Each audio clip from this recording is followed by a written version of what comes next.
Bonjour et bienvenue à tous à ce webinaire proposé par BGE et le CIC sur la thématique du financement.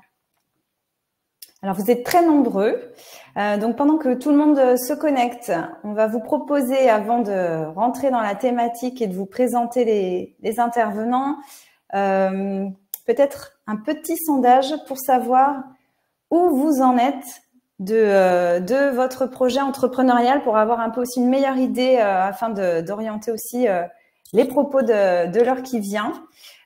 Donc pour nous dire si vous en êtes encore au stade de l'idée, vous commencez à y réfléchir, si vous êtes vraiment déjà bien avancé dans la structuration de votre projet et prêt à vous lancer, ou si vous avez déjà créé et que vous êtes déjà dans le pilotage de votre entreprise.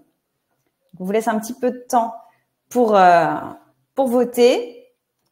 Et puis pendant ce temps-là, je vais en profiter pour faire une petite introduction et représenter BGE, peut-être que vous connaissez moins que le CIC.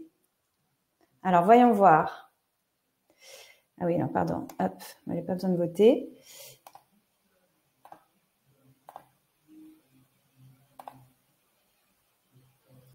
Alors, on voit une majorité qui est effectivement bien avancée en stade de structuration de son projet, hein, à 58%, 34% au stade de l'idée et 8% qui ont déjà créé. Voilà, donc ça nous donne une petite idée un peu de qui est avec nous ce matin.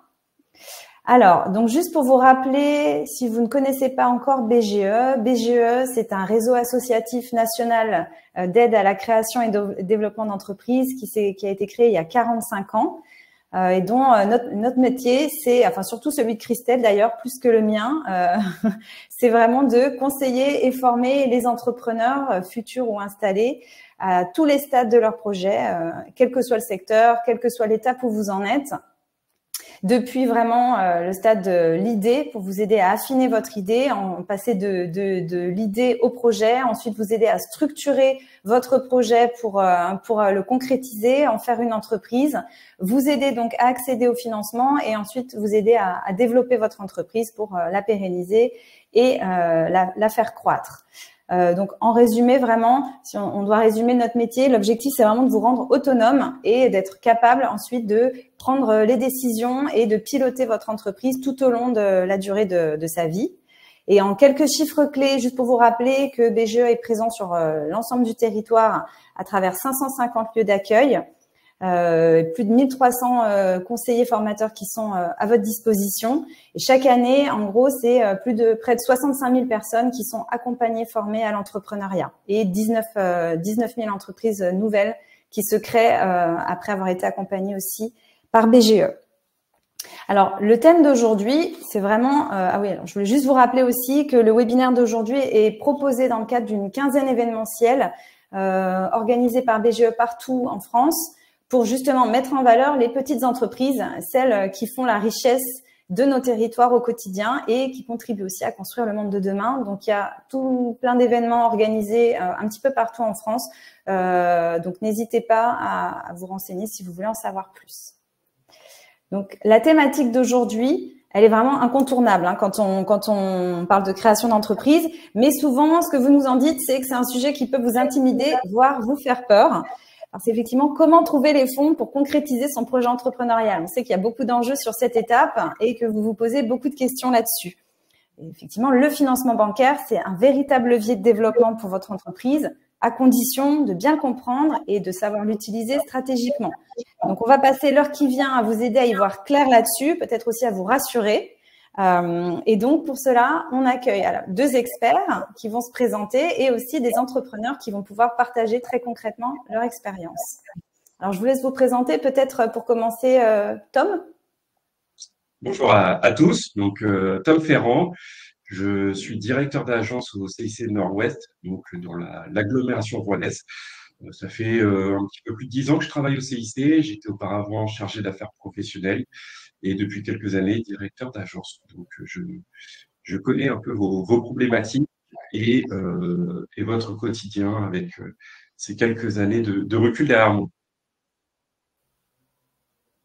Merci. Christelle.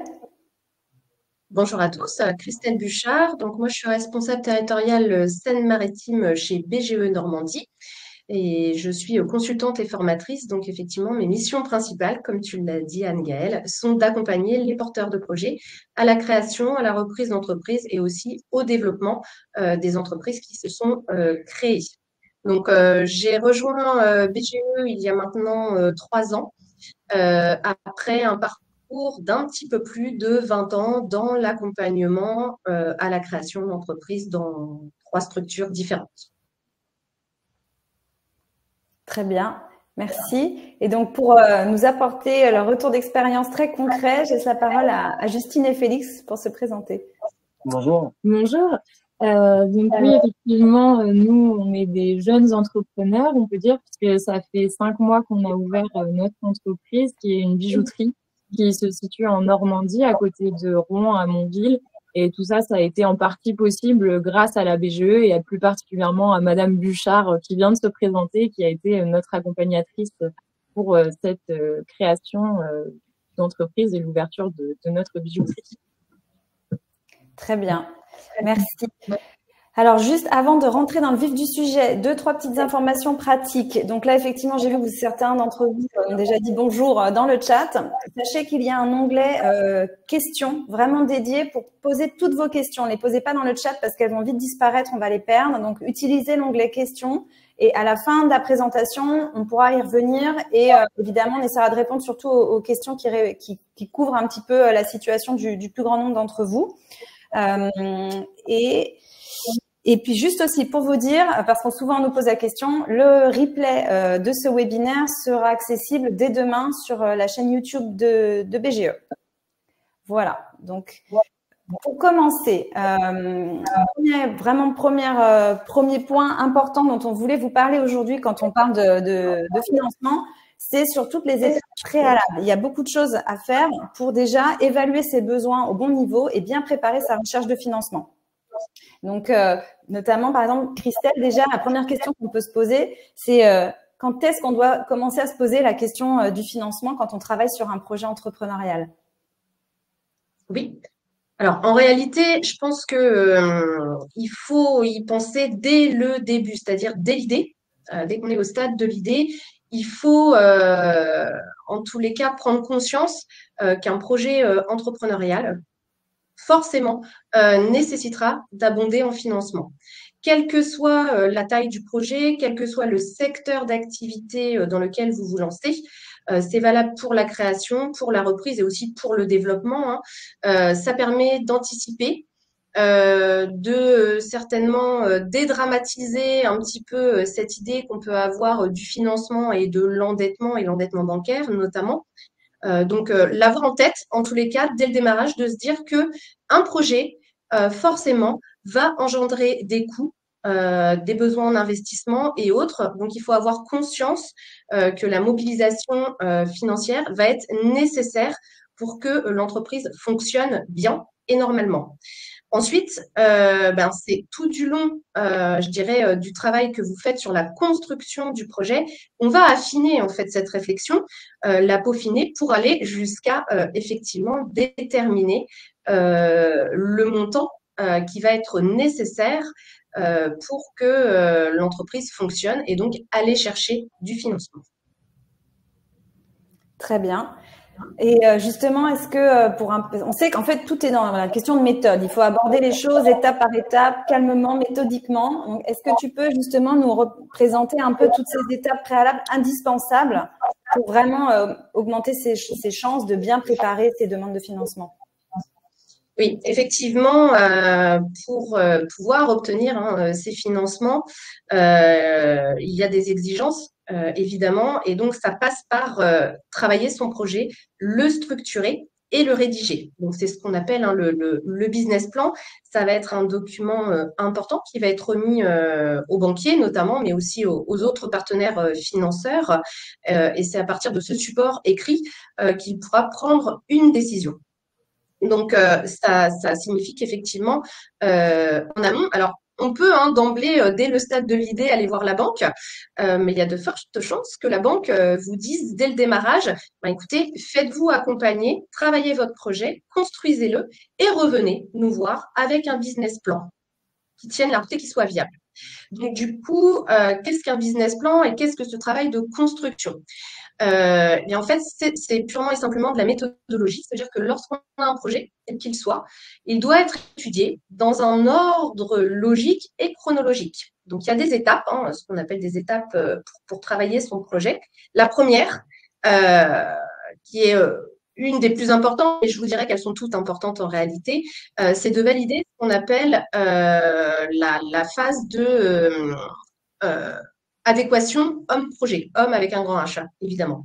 Et là, l'idée, c'est effectivement de mettre en valeur vos parcours, vos expériences, vos diplômes, voilà, et puis vos motivations à entreprendre. Qu'est-ce qui vous motive? Qu'est-ce qui fait que vous avez envie d'être entrepreneur et que l'entrepreneuriat est fait pour vous? Donc, c'est une étape primordiale puisque un projet, avant toute chose, ça repose sur vous, hein, qui vous êtes et vos motivations.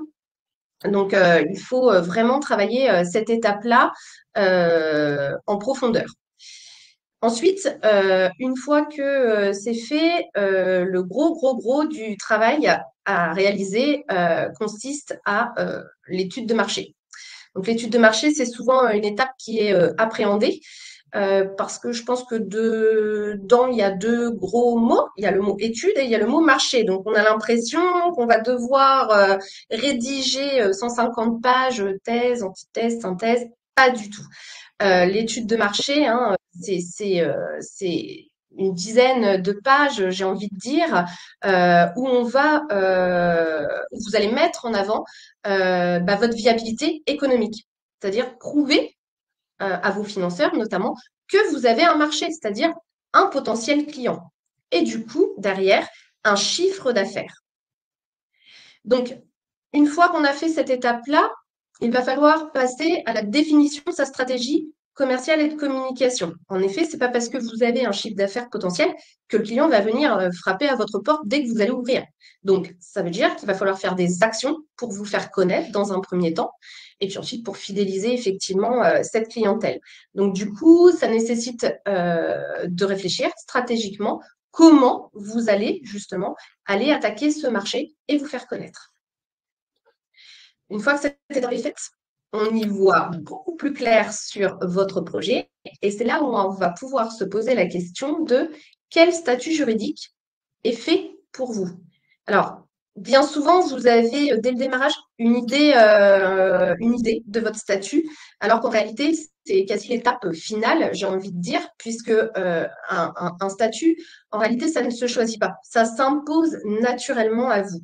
Pourquoi? Parce que il est fonction de votre projet et de vous. Donc, choisir son statut, ça revient à mettre un cadre, en fait, autour du projet. Donc, c'est bien une étape plutôt finale.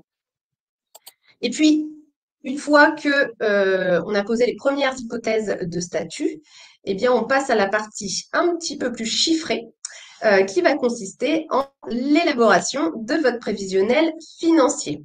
Donc, c'est une étape aussi importante, hein, et c'est l'élaboration de ce prévisionnel qui va nous permettre de vérifier la viabilité financière de votre projet. Une fois que c'est posé, on décidera définitivement de votre statut. Donc, tout ça va faire l'objet d'une rédaction, hein, ce qui s'appelle le business plan. Et le business plan, donc, qui est un document qui doit être clair, synthétique et vendeur, d'une dizaine à vingtaine de pages, hein, selon votre aisance rédactionnelle, reprend tous ces éléments que je viens de citer, donc à savoir vous, l'étude de marché, avec du coup la viabilité économique, et puis le prévisionnel financier avec la viabilité financière. Ce document sera remis au final aux différents financeurs.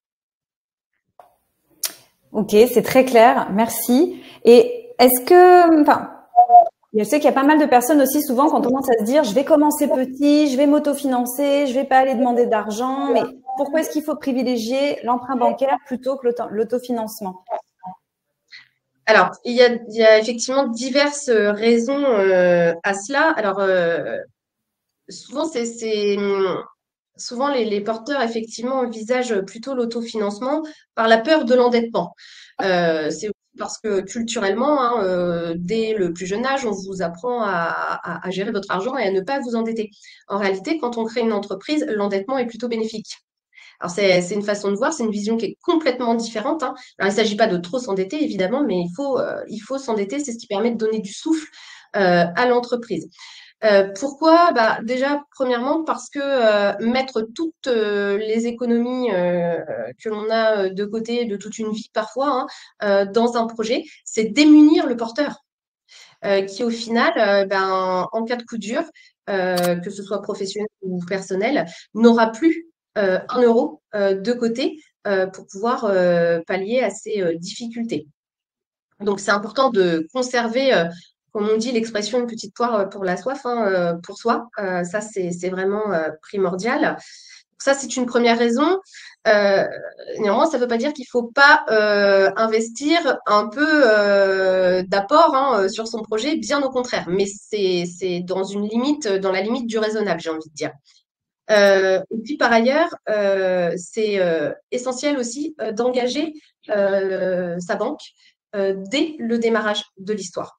Pourquoi? Parce que autant un banquier vous fera confiance au démarrage parce qu'il aura le business plan, parce qu'il aura plein d'éléments sur lesquels s'appuyer et croire en vous. Donc, il sera plus tenté d'aller vous financer. En tous les cas, l'accès au financement sera plus facile pour vous. Alors que si vous ne faites pas ça et que vous attendez, du coup, bah, il n'y a pas de relation, il n'y a pas de. C'est vraiment l'idée, c'est vraiment d'entretenir une vraie relation partenariale avec son banquier, hein. Ça devient un partenaire du quotidien pour vous demain quand vous aurez votre entreprise. Donc, c'est important de l'impliquer dès le démarrage. Et que si ben, vous attendez, vous ne faites pas appel à lui, vous ne le sollicitez pas dès le début, il est probable que courant des 3 premières années, vous ayez des besoins qui commencent à apparaître. Et généralement, lorsqu'on a des besoins dans les 3 premières années, c'est des besoins qui sont générés pour pallier à des difficultés. Or, la banque est là pour financer des difficultés. Donc, et puis aussi, si vous avez des besoins qui ne sont pas pour générer pour gérer des difficultés, mais pour vous développer, ça sera plus compliqué pour la banque d'avoir un regard objectif si vous n'avez déjà pas fait appel à elle dès le démarrage. Pourquoi s'engager maintenant au bout de 2 ans alors que on ne sait pas finalement qui vous êtes, on n'a pas de vue sur votre projet, etc. Donc plus vous impliquez la banque très tôt, plus elle vous fera confiance, plus il y aura une vraie relation partenariale et plus ce sera facile pour vous d'obtenir des financements et je dirais d'assurer vos arrières aussi pour le futur si vous avez des projets de développement et besoin d'aller rechercher du financement bancaire. Très bien, merci. On va peut-être du coup aussi laisser la parole à celui dont c'est le métier, Tom. Voilà, si je peux ajouter deux, trois mots sur ce sujet. Globalement, vous avez 3 solutions quand vous voulez vous lancer et investir. Soit vous mettez tout en apport, c'est ce que disait Christelle, au risque de vous démunir tout de même à titre personnel. Soit vous faites place à des relais extérieurs. Donc, ça peut être des investisseurs qui vont venir vous apporter de l'argent. Le risque, là, c'est que ça va diluer votre capital. Vous n'aurez plus 100% du capital. Vous allez devoir le partager et être moins maître à bord de votre entreprise.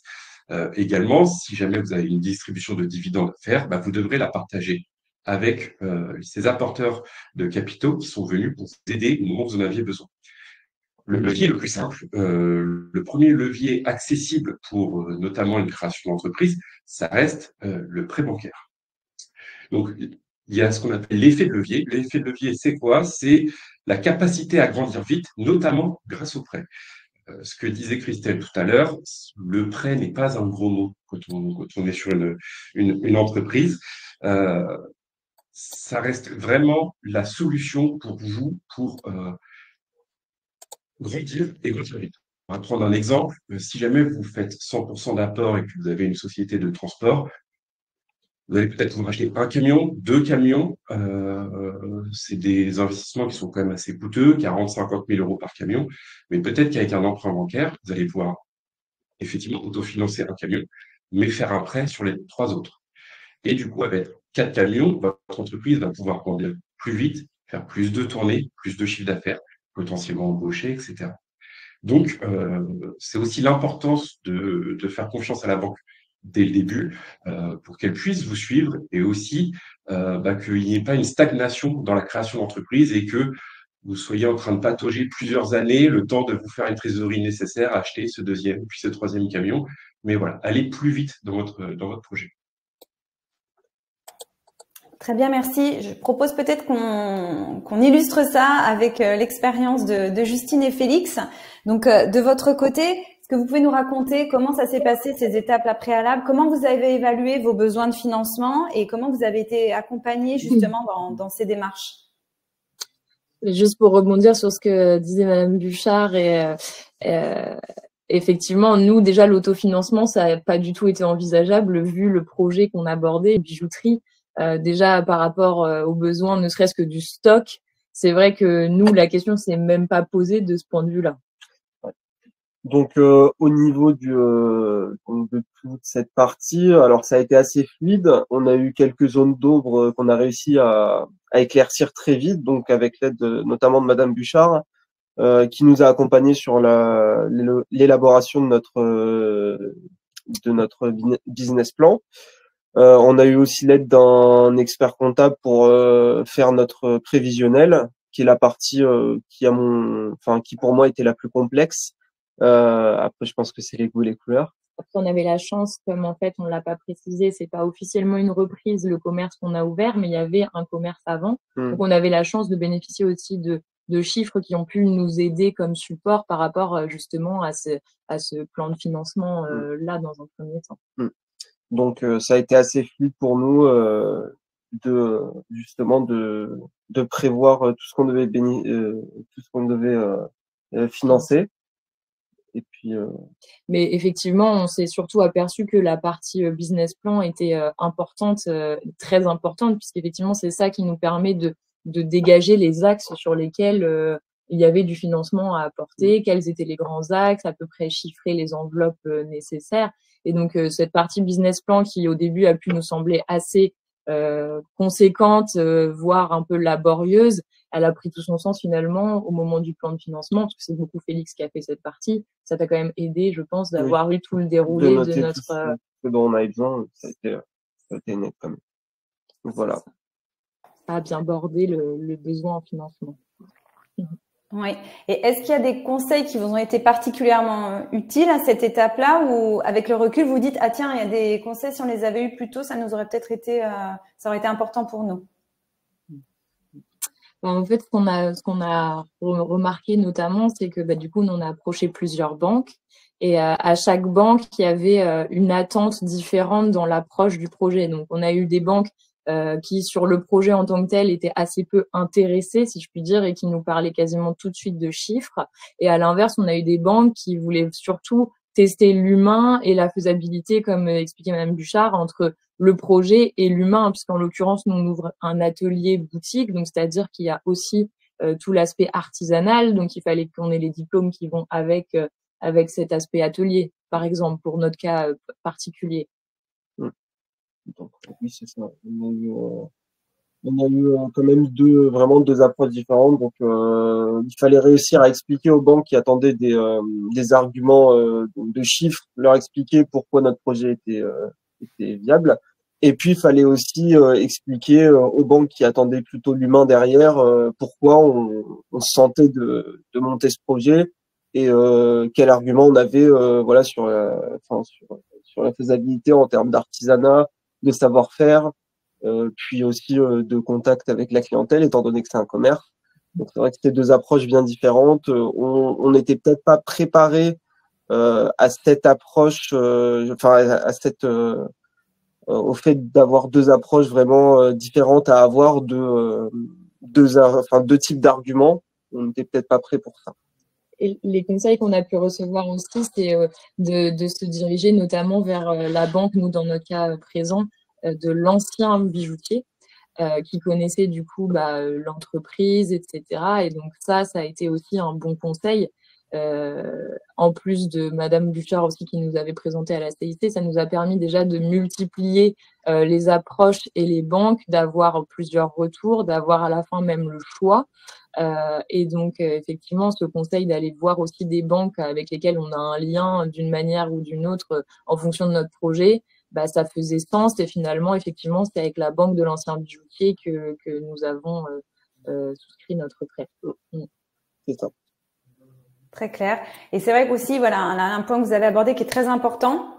Mais on va rentrer après plus dans le vif du sujet avec notre expert bancaire. Mais c'est aussi vraiment, il y a tous les documents que vous préparez, la maîtrise de votre projet, et après il y a effectivement apprendre à convaincre un interlocuteur bancaire, donc savoir trouver les bons arguments, trouver les angles pour savoir aussi bien présenter son projet. Et toutes ces étapes préalables, elles vous aident justement à connaître votre projet sur le bout des doigts et à pouvoir ensuite avoir le bon discours aussi qui va porter ses fruits. Mais donc justement, merci beaucoup. On va laisser la parole à Tom Ferrand qui va pouvoir un peu plus rentrer dans le détail et de nous expliquer aussi à penser banquier et à comprendre comment les convaincre et voilà, rentrer un peu plus dans le détail. Et justement, en première question, on voulait poser, c'était déjà de revenir à concrètement, en fait, ça consiste en quoi votre travail?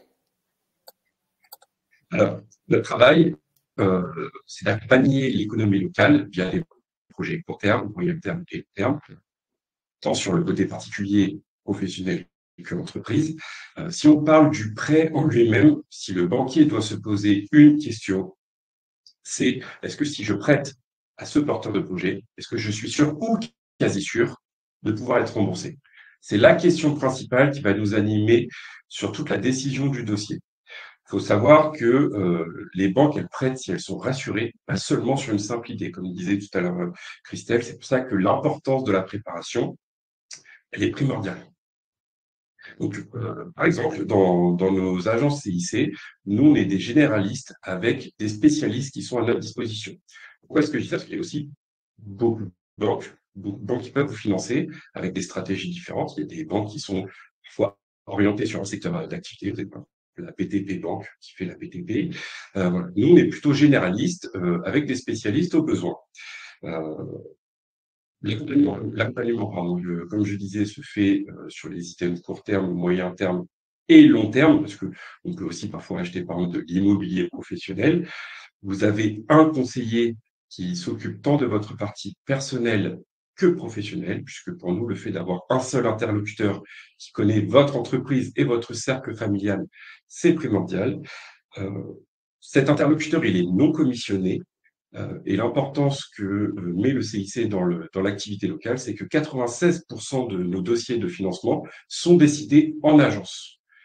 Donc, quand vous parlez en tant que porteur de projet, de boutique, de fonds de commerce, d'installation d'entreprise, le côté local que l'on souhaite, c'est que votre conseiller connaît son environnement, connaît votre situation géographique pour pouvoir vous accompagner au mieux. Ensuite, je pense qu'il peut être intéressant, c'est de vous expliquer comment est-ce que nous, on décide d'un dossier. Voilà. Et le fait de vous expliquer comment est-ce que nous, en tant que banquier, nous allons décider votre financement, ça va vous permettre aussi de vous préparer. Donc, on a 3 facteurs sur le appelle de risque, puisque, comme je le disais tout à l'heure, notre but, c'est de limiter au maximum le risque. Donc, il y a ce qu'on appelle le risque humain, le risque économique et le risque financier. On va revenir un peu sur ces 3 éléments. Alors, tout d'abord, quand vous présentez votre dossier, il faut savoir ce que vous allez faire. Est-ce que vous allez faire une création pure? Est-ce que vous allez faire un achat de part? Est-ce que vous allez faire un achat de fonds de commerce? On a parfois des porteurs de projets qui arrivent en disant je viens reprendre une boutique, mais ils ne savent pas comment est-ce que cela va se passer, puisque il y a aussi des différences entre une création pure et, par exemple, une reprise de part d'une boutique déjà existante, sur lequel on va devoir aussi beaucoup plus regarder les bilans du vendeur. Alors, sur le côté humain, c'est ce qu'on disait tout à l'heure. Vous avez le côté prévisionnel qui est très important parce que ça montre aussi votre capacité à rembourser ce crédit, mais il y a tout ce qui est à côté, qui est tout aussi important. Donc, dans le risque humain, ce qu'on va regarder, déjà, c'est vous. Vous, en tant qu'être humain, qui est-ce que vous êtes? Quel est votre âge? Quelle est votre situation familiale? Est-ce que vous avez des enfants? Est-ce qu'ils sont à charge? Est-ce que vous avez des revenus de votre conjoint? Est-ce que vous avez des revenus locatifs ou autres? Tout ça, tout ce cercle familial, il est très important puisque en cas de création d'entreprise, par exemple, chez votre prévisionnel, vous pouvez vous sortir euh, du, du salaire de rémunération, mais si jamais ça ne marche pas comme vous le souhaitez, est-ce que les revenus du conjoint peuvent permettre de pallier les charges familiales? C'est très important. Est-ce que vous avez également de l'expérience dans la gestion de fonds de commerce ou dans le secteur d'activité que vous souhaitez? Si vous voulez ouvrir un restaurant, est-ce que vous avez déjà travaillé dans un restaurant? Est-ce que vous êtes cuisinier? Alors, est-ce que vous avez déjà eu des affaires en tant que salarié? Combien d'années est-ce que vous avez exercé cette activité? Quelle est votre surface patrimoniale de manière générale? Comment est-ce que vous avez constitué votre apport? Est-ce que c'est des économies que vous avez fait? Est-ce que c'est de la remontée de capitaux parce que vous avez déjà des sociétés? Est-ce que c'est de la donation de proches? Tous ces éléments, pardon, font ce qu'on appelle le risque humain. Après, on le catégorise, est-ce qu'il est bon, moyen ou mauvais? Et ça fait partie de notre analyse. Ensuite, vous avez le risque économique. Le risque économique, c'est assez simple, c'est votre secteur d'activité. Quel est-il? Est-ce qu'il est soumis à des normes? Je reprends le restaurant, est-ce qu'il y a des normes hygiène qui sont respectées, des normes de sécurité incendie, etc. Est-ce que le local permet d'assurer cette sécurité? L'analyse du marché. Et est-ce qu'il y a des risques qui sont liés à votre activité? Parfois, la banque peut refuser d'aller sur une activité parce qu'elle a peur qu'il y ait des risques de fermeture administrative ou autre, et du coup, préférer ne pas financer pour ces raisons. Le placement du fonds de commerce et votre zone de chalandise sont aussi des éléments qui sont très regardés. Vous souhaitez faire votre restaurant, s'il n'y a pas de passage à l'endroit où vous souhaitez vous installer, ça risque d'être compliqué. À l'inverse, vous êtes centre-ville, à côté de beaucoup de bureaux et vous êtes ouvert le midi, ça va rassurer dans notre décision en se disant que votre chiffre d'affaires va aussi profiter de cette manne de personnes qui se baladent au moment du midi. La concurrence, qui est relativement importante. Comment est-ce que vous voyez la concurrence? Est-ce qu'elle est agressive? Comment est-ce que vous souhaitez vous démarquer par rapport à cette concurrence? Et ensuite, l'état du fonds de commerce, est-ce qu'il a besoin de travaux? Est-ce qu'il respecte les normes qu'on a vues au-dessus, etc. Donc, tout ce risque économique, on se dit s'il est bon, assez moyen ou plutôt mauvais, et ça fait partie de notre décision. Donc là, on a déjà vu deux items, le risque humain et le risque économique. Et pour le moment, on n'a pas encore parlé ni de prêt, ni d'argent.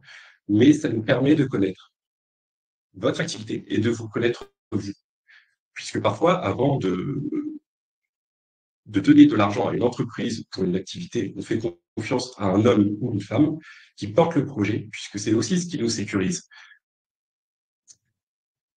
Toutefois, j'appelle à la fin le risque financier, puisqu'il faut quand même que ce prêt il se rembourse à un moment, donc c'est quand même un critère important. Pas le plus important, puisque c'est assez rare qu'on nous propose de toute façon des prévisionnels où la demande de financement ne passe pas. Alors c'est déjà arrivé, mais logiquement, on nous les présente pas.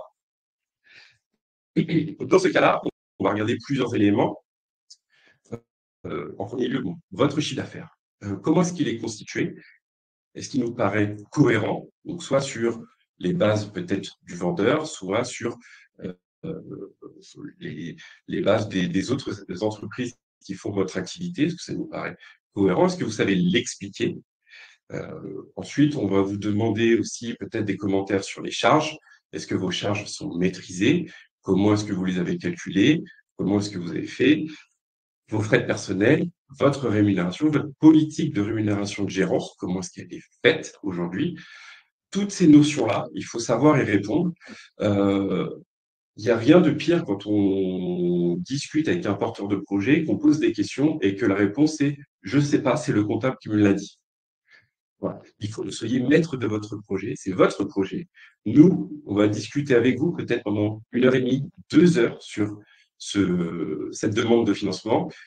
Et c'est à vous et pas à votre expert comptable qu'on va prêter l'argent. Donc, il faut qu'on soit rassuré de ce côté-là. Ensuite, il faut bien sûr que l'activité permette de générer assez de cash pour rembourser les frais. Et aussi, on va regarder le plan de financement, puisque c'est tout de suite plus rassurant pour la banque s'il y a de l'apport dans le projet de la part du porteur de projet. C'est assez difficile, par exemple, de créer une SARL de 100 euros si vous demandez derrière 200, 300, 400 000 euros. Ça veut dire que si jamais ça ne tourne pas comme vous le souhaitez, la banque a engagé 400 000 euros et vous avez porté un risque de 100 euros. Non, il faut un peu équilibrer, montrer que vous avez confiance en votre projet et que vous aussi, vous vous mouillez un petit peu. Donc, d'où l'importance parfois de l'apport et que la banque vous demande généralement entre 15 et 20% du projet en termes d'apport. Voilà, en termes de décision, ça regroupe un peu ce qu'a dit Christelle et les porteurs de projets que vous avez écoutés précédemment.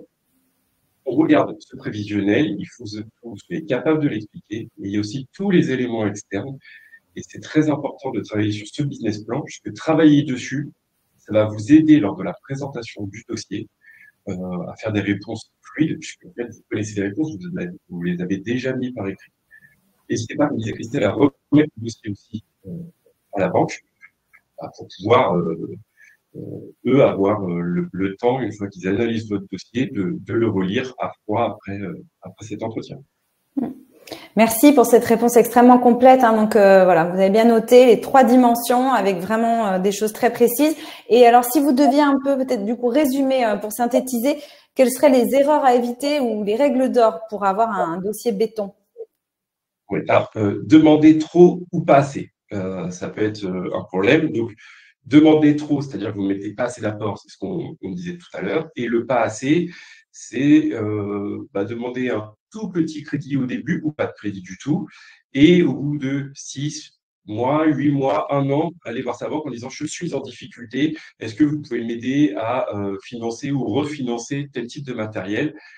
Ça passe un mauvais message, c'est-à-dire que vous venez en nous disant « je suis en difficulté ». Déjà, dans notre analyse, on va peut-être avoir des clignotants rouges en disant « attention, pourquoi est-ce que la personne est en difficulté ?» Donc, l'importance de calibrer la demande de financement dès le départ, elle est primordiale. Ensuite, ne pas connaître ces chiffres, c'est ce que je disais, il faut que vous soyez capable, dans l'entretien, d'expliquer chaque élément de votre prévisionnel et de votre business plan lors du rendez-vous. Ça rassure, ça montre que vous êtes investi, que vous connaissez vraiment votre projet. Manquer de clarté dans l'objectif de financement, il faut savoir ce qu'on finance. Est-ce que c'est un investissement? Est-ce que c'est du rachat de parts ou autre? Il faut que vous soyez au courant vraiment de l'achat que vous faites. Et ensuite, on sait que la banque doit financer. Non, la banque est un partenaire, c'est pas un financeur automatique. Donc, il faut vraiment qu'il y ait un système d'échange, une réciprocité entre la banque et le porteur de projet, mais aussi comme le porteur de projet et l'expert comptable, le porteur de projet et la BGE. Voilà. On est tous dans le même bateau, c'est-à-dire qu'on est tous là pour vous aider, pour vous suivre. Mais il faut qu'on soit transparent et qu'il y ait une excellente communication entre le porteur de projet et tous ses partenaires. Merci, c'est très clair. Et alors, une fois qu'on s'est lancé, qu'on a eu un premier financement, comment ça se passe ensuite? C'est quoi la relation à entretenir avec son banquier? Comment ça se passe après? Alors, moi, ce que je préconise, c'est au moins la première ou la deuxième année de faire un point assez régulièrement avec sa banque. Ça peut être 6 mois pour la première année ou tous les trimestres. Et ensuite, à minima, 1 fois par an. Alors, généralement, le bon timing, c'est à la remise du bilan, puisque ça permet de regarder un petit coup d'œil dans le rétro et de savoir ce qui a été fait l'année d'avant. Et ensuite, d'évoquer les sujets à venir, éventuellement d'autres investissements ou une différenciation dans la stratégie. Donc, généralement, la remise du bilan au minima 1 fois par an, ça peut être bien, et ça peut être aussi bien de venir en rendez-vous, par exemple, avec l'expert comptable, et on évoque les sujets entre le porteur de projet le banquier et l'expert comptable pour tous avancer dans le même sens. Très bien. J'en profite du coup pour redemander aussi à Justine et Félix de votre côté. Donc là aujourd'hui, bon, vous avez encore peu de recul, vous vous êtes lancé il y a peu de temps, mais donc comment ça se passe aujourd'hui? Vous avez des relations régulières aussi avec votre banquier? Comment ça se passe? Ah, pardon, attends, le micro est coupé. Voilà. Oui, donc je disais, alors au départ, on a eu énormément de questions sur les premiers mois notamment parce que c'est toute une nouvelle gestion pour nous. Enfin, gérer le prêt, on avait aussi un prêt TVA à différencier, donc on avait beaucoup de questions à poser à notre banquière qui a été voilà toujours disponible, surtout le premier mois où on a ouvert en plein Noël, donc il fallait que ça aille vite. Puis on découvrait au fur et à mesure les fonds de caisse et toutes ces choses qu'on doit gérer avec la banque. Donc on a pu quand même l'appeler souvent, discuter, voir les problèmes, les solutions qu'on avait. Et puis on sait qu'on a toujours, alors là on a moins de questions à lui poser maintenant parce qu'on commence à prendre le rythme, même si c'est encore tôt. Mais on sait qu'on a toujours la possibilité de l'appeler, qu'on a tel numéro à appeler en cas d'urgence. Puis c'est assez fluide pour nous. Puis c'est devenu aussi une cliente aussi, donc on a des rapports assez sympathiques avec notre bancaire. Et puis c'est ce qu'on cherchait, c'est ce qui nous a des idées avec toutes les offres de prêt. On a eu deux offres vraiment concrètes de financement, et ce qui nous a décidé, c'était vraiment le feeling qu'on avait eu avec la banquière avec qui on est aujourd'hui justement. Et en plus, c'est vrai que moi, j'avais pas forcément envisagé ça, mais en termes de géographiquement parlant, toi, tu y avais pensé, tu me disais encore. Oui. C'est vrai que là, en l'occurrence, dans notre cas d'un commerce, la banque est en face de chez nous. Et ça, c'est vraiment très, très confortable, en fait. Je me rendais pas compte de toutes les fois où on avait besoin de s'y rendre, etc. Et effectivement, pour nous, ça, c'est optimal. Nous, en tant que commerce, en tant que commerçant, c'est une c'est chance. optimal. Après, je sais pas si c'est vraiment un avantage pour tout le monde. Nous, ça l'est parce que on doit passer plus souvent. Je pense que là, il y a deux points importants qui ont été soulevés. C'est la proximité et la relation humaine. C'est-à-dire que par rapport, on va bientôt passer aux questions. Il y a beaucoup de questions et il y en a notamment qui posaient les questions de s'il fallait voir plusieurs banques. Donc oui, parce que la discussion elle est importante et notamment les deux points, la proximité. Vous allez avoir besoin peut-être de vous parler souvent selon le type d'activité que vous faites, en tout cas plus ou moins, mais c'est un point important. Si vous êtes plus proche, c'est plus facile. Et puis évidemment, c'est ce que disait aussi Tom tout à l'heure, ça va être la relation que vous allez nouer. Vous allez aussi pouvoir discuter c'est ce que vous avez dit aussi, Félix et Justine, vous allez discuter de votre projet. Donc il y a l'analyse financière, mais vous voyez, il y a beaucoup d'autres choses. Et donc aussi à un moment donné, ce qui fera peut-être la différence, c'est la relation que vous allez nouer avec le conseiller bancaire qui va devenir un véritable partenaire. Et donc c'est vraiment important aussi de sentir un petit peu la relation et de pouvoir avoir ça aussi en tête au moment de choisir avec qui nouer le partenariat. Évidemment, quand on a le choix, bien sûr, mais souvent ça pèse en tout cas dans la décision. Ce sont des éléments importants. Si ça vous va, je propose de passer aux questions parce qu'il y en a beaucoup et ça va permettre de continuer la discussion aussi. Et notamment, alors peut-être première question aussi pour Tom, et vous pourrez rebondir Christelle, Félix et Justine. On a pas mal de questions sur tout ce qui est l'apport personnel.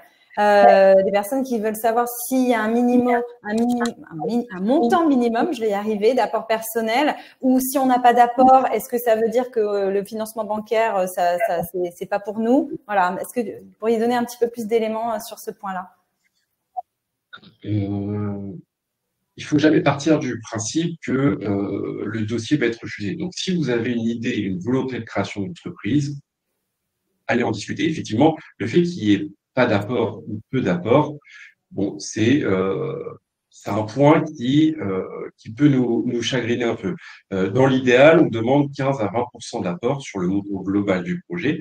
Après, c'est pas dire que si vous avez 12%, 5%, on va vous dire non, on vous financera pas. Il y a aussi plein d'éléments extérieurs dans notre analyse. C'est ce que j'ai évoqué tout à l'heure. L'analyse, elle est longue, elle n'est pas seulement sur l'apport et est-ce que le crédit passe ou pas.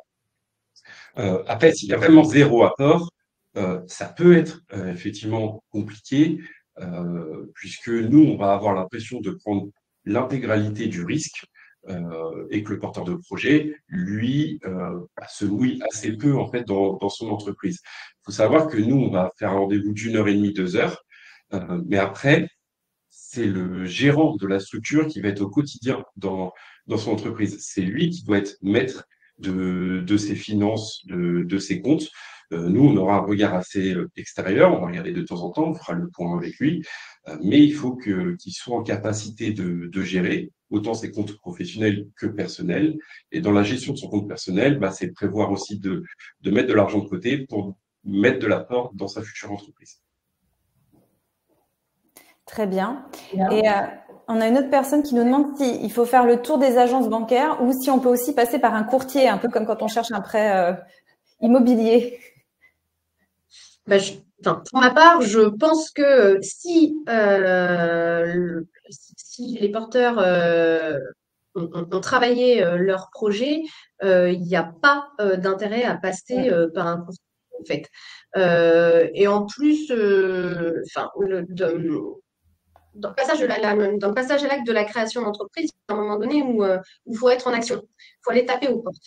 Donc, moi, je pense que rien ne vaut le fait d'aller pousser soi-même la porte des banques et d'y aller directement, de se présenter, de parler de son projet. Et voilà. Et si le projet a été travaillé, l'ensemble du discours sera maîtrisé et ce sera plus.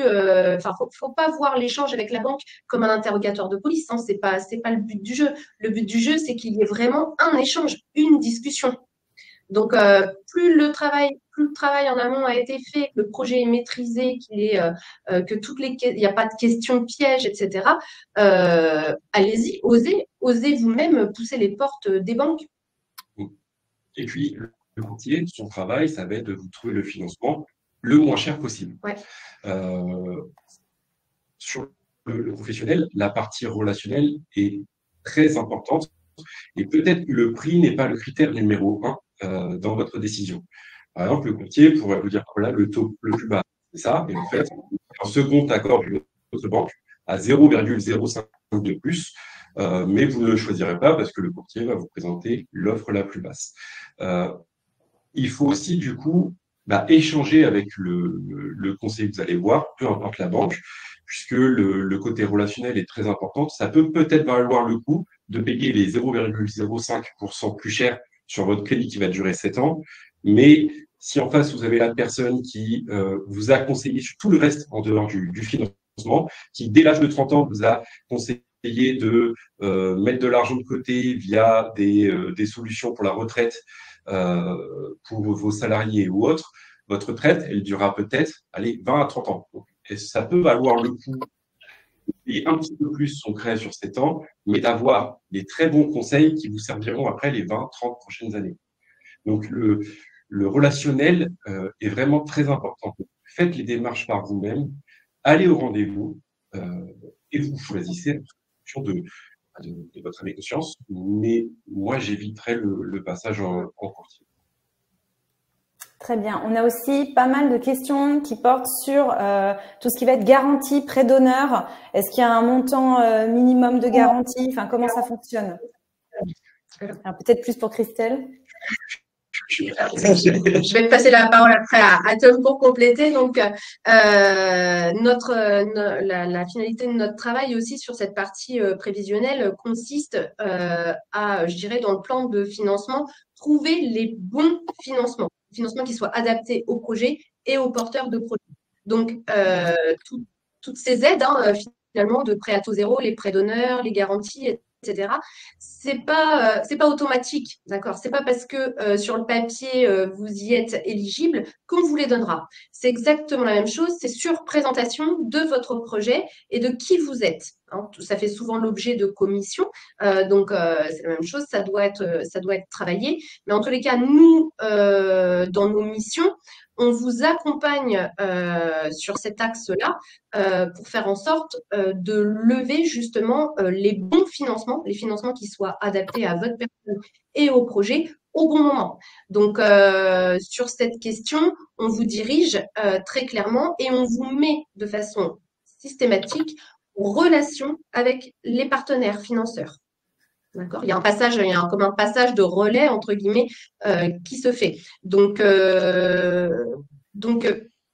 les aides, en fait, elles sont pas, c'est pas pour tout le monde les mêmes choses, pour tout le monde les mêmes montants. Voilà, ça doit être posé et fonction, comme je le dis et je le répète, du porteur de projet, mais aussi du projet. Alors vous allez me dire pourquoi du porteur? Eh bien, tout simplement, par exemple, si on parle de prêt d'honneur, on est sur certes des prêts à taux zéro, ce qui est quand même un sacré avantage, mais on est sur des prêts qui sont personnels. D'accord? Et notre rôle, ce n'est pas, et ça ne sera pas le rôle des financeurs non plus, de vous endetter ou de vous surendetter à titre personnel à votre détriment et au détriment du projet.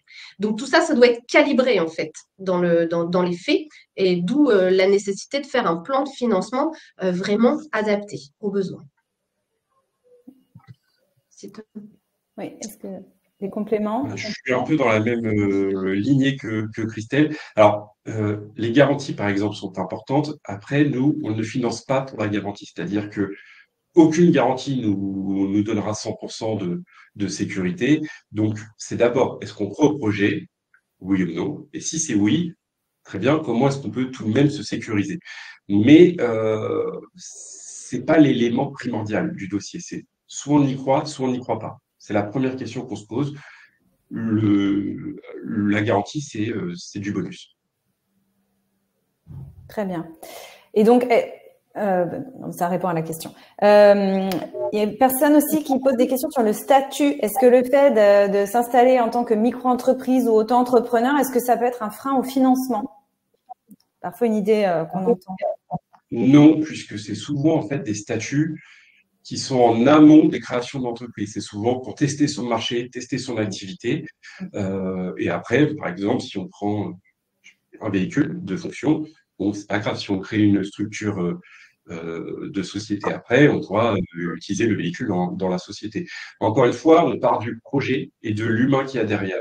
Donc, est-ce que le projet nous paraît cohérent et l'humain qui mène son projet est cohérent? Après, la structure a assez peu d'impact sur la décision. Très bien. Ça répond aussi à la question, j'en profite d'Anna, qui demandait si pour tester son idée, il fallait commencer, on devait commencer par une micro-entreprise. Donc, on ne doit pas forcément commencer. Certaines personnes commencent comme ça. Après, il y a aussi d'autres solutions qui existent pour tester son activité. Il y a des dispositifs de couveuse, il y a d'autres choses. Voilà, ça peut être utilisé au démarrage pour tester une activité, mais il n'y a pas que ça, c'est pas forcément le principe. Je sais pas, Christelle, si tu veux répondre à ça. Effectivement, enfin, encore une fois, vous allez me dire que je me répète, mais c'est une question d'adéquation en fait et de cohérence. Si au regard du projet et du porteur, il est tout à fait cohérent de commencer en micro-entreprise, je veux dire, il y a aucun souci, il y a aucun souci avec ça.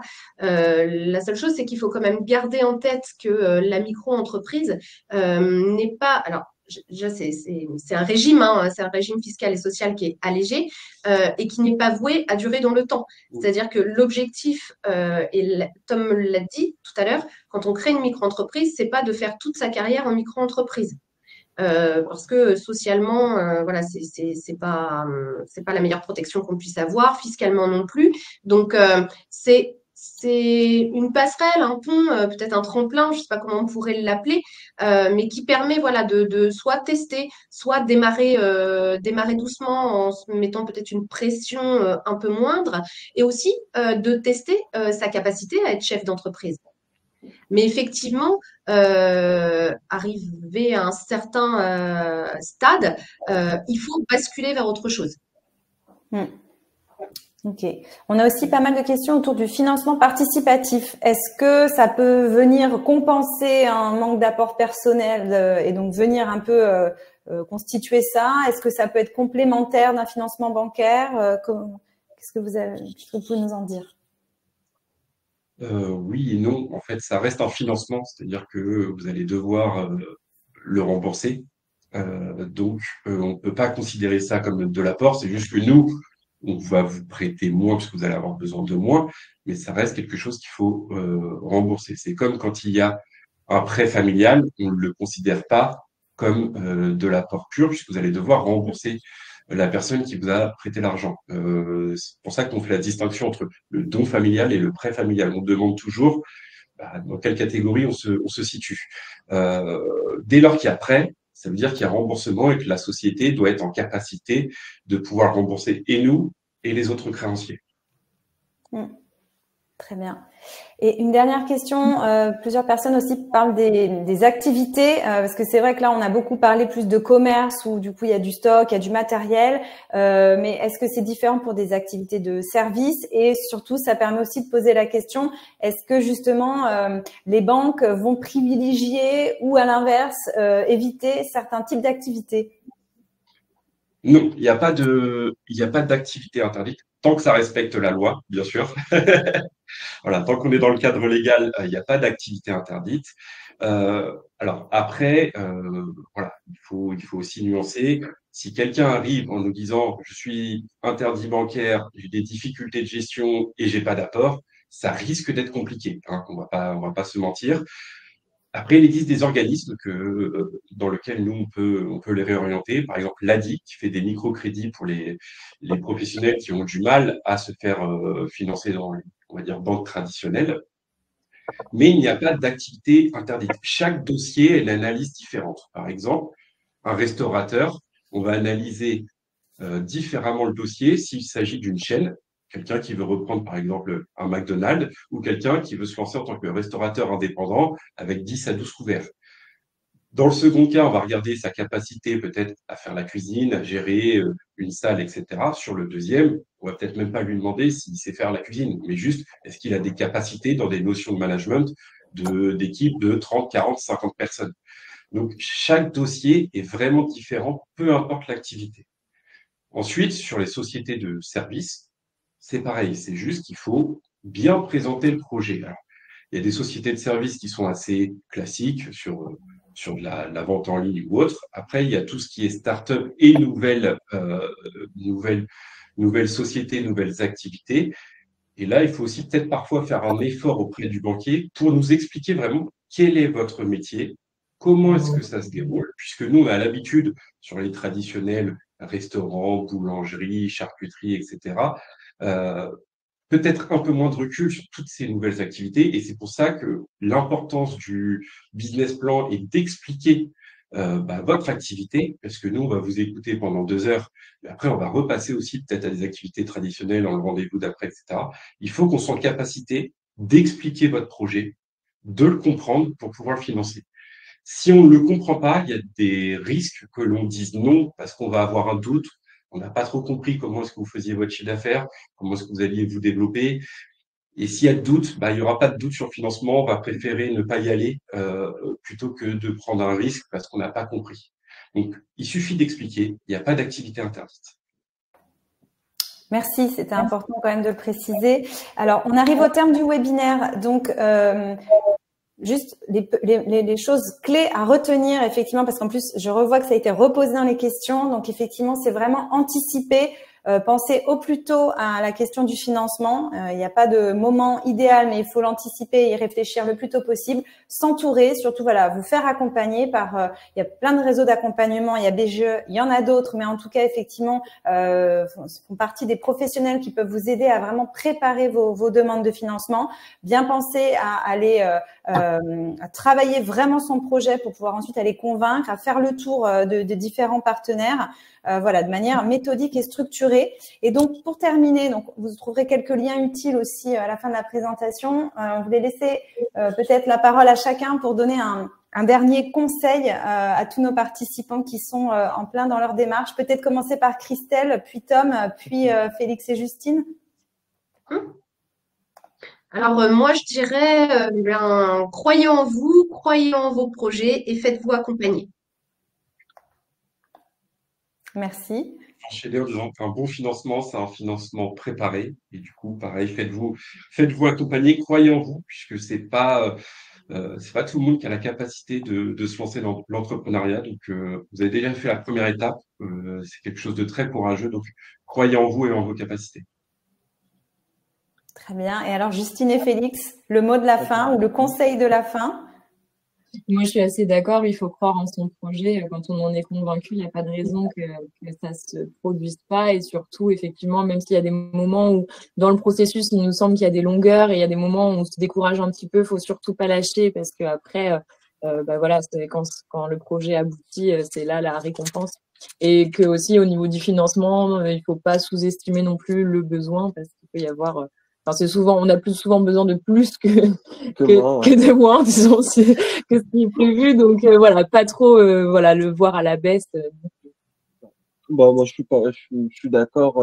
Enfin, justement, des fois, on passe devant quelque chose, on se dit que c'est infaisable, notamment nous quand on faisait le prévisionnel, quand on regardait de loin le prévisionnel, on avait l'impression que c'était voilà impossible. Et puis au final, quand on est dedans, on se rend compte que ça va, que ça se fait au final. Donc ouais, ne pas se décourager au début de chaque épreuve parce que c'est vite surmontable. Très bien. Écoutez, merci à tous les quatre d'avoir été là aujourd'hui. On espère que tous les éléments apportés vous permettent d'y voir un peu plus clair et surtout d'être aussi rassurés sur les étapes à suivre, de rester motivés.